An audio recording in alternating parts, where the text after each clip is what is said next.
Welcome back to Whitt Acres. It is Wednesday, and on Wednesdays I like to mow and do a lot of my other landscaping so I can have everything on the property looking nice and tight and sharp for Thursday garden tours. It's 78 and sunny, and we have a lot of smoke in the air today from the wildfires, so we have real low air quality. After I get done checking the animals on Wednesdays, I get right into weed whacking with the electric weed whacker. So I go around with a full battery, edging the yards and hitting some of the tighter areas that I don't want to use the gas powered weed whacker on. The battery lasts about a half an hour, and so does my back. So I throw the battery on charge, I went in, washed some eggs, and then I went around and picked a couple flower arrangements. We had some storms lately and we had some flowers laying over, so I wanted to go around, pick a lot of them and get them into a couple arrangements so we can still appreciate them up at the house instead of them just falling off and dying in the garden. Whenever I get the inspiration, I just go out and cut some arrangements. So I do post some pictures up on Instagram. If you follow me there, you can see them. We're going to be coming up here behind the pergola today to do a short little project that I think I can get done before I have to mow. Check out this volunteer sunflower. So this thing grew up straight and then something happened. I think it lost its top, but look at this extra arm it put out, and it's still going to bloom nicely. So I'm going to get 2 blooms out of it. Whoa, look at these ants. Got ants just hanging out all around the stems. Look at that. A bunch of ants on this thing. It's hanging out, and a fly. It's like a big communal ground. But we have been doing really well with volunteer sunflowers this year. All these sunflowers around the pergola were volunteers, even this tall one in the pathway. That's going to be a nice multi-headed one coming soon. This pink lily just smells amazing. It's the most fragrant and the best smelling flower we have on the property. And the rest of these sunflowers were also volunteers by the pathway here, and then we have nice little grouping on the back side of the pergola. And the one that is blooming is where we're going to be starting today. This building here we call the hangar. We did get started on this garden bed this weekend. Me and my dad got the plastic and the fabric laid down. The plastic is on the top half. It's going to keep a lot of the rain and the moisture from going into the building. And then at the hosta line we switched to fabric to hopefully still give the hostas enough water to grow.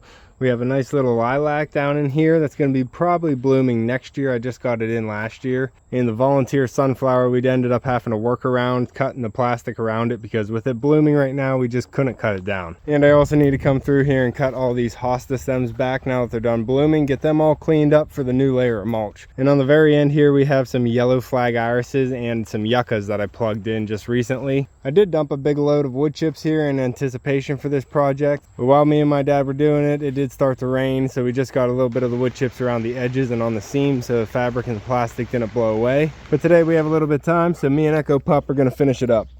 I've just over an hour to get this done, so let's get started.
all the mulch down. It's looking really good. I'm just going to prune down all the hosta stalks to finish it off.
There's really no faster way to get your pruning done than using the battery operated hedge trimmers. I really like that DeWalt hedge trimmer for all the things I have to prune around here. But these hostas are really looking good, and now that they don't have to put their energy into making seeds, I think they're going to have a lot stronger roots for next year. But we got the mulching done all across the building here. I'm not taking it all the way into the building yet because I have to paint that foundation wall, so I want a little bit of space there so I can still get that painted. I brought in a little bit more wood chips over here so I could connect this concrete pad to this pathway as well. And now both paths will lead to the building back here. I'm still leaving this swath of green in here, trying to give your eyes a rest so it's not all mulch back here. Since the whole pergola is mulched all the way around the paths and everything, I thought it'd be nice to have a big swath of green. And I almost used all the wood chips that I had dumped here. I just have one little pile left. I think I can spread some of it that way down that path and then just lose the rest underneath the hemlock tree. That'll just be nice mulch and fertilization for the hemlock. I think she'll enjoy it. That's going to be all for this one. I have 4 minutes left until I have to start mowing, so I can finish in time to close up the barn with all the animals. If you like nature videos and want to see the whole garden tour that I'm going to be filming tomorrow, make sure to subscribe down below. Hit that like button before you leave, and you can see me and Echo on the next one. Thanks for watching. Good boy, go. Come on, puppy. Good boy.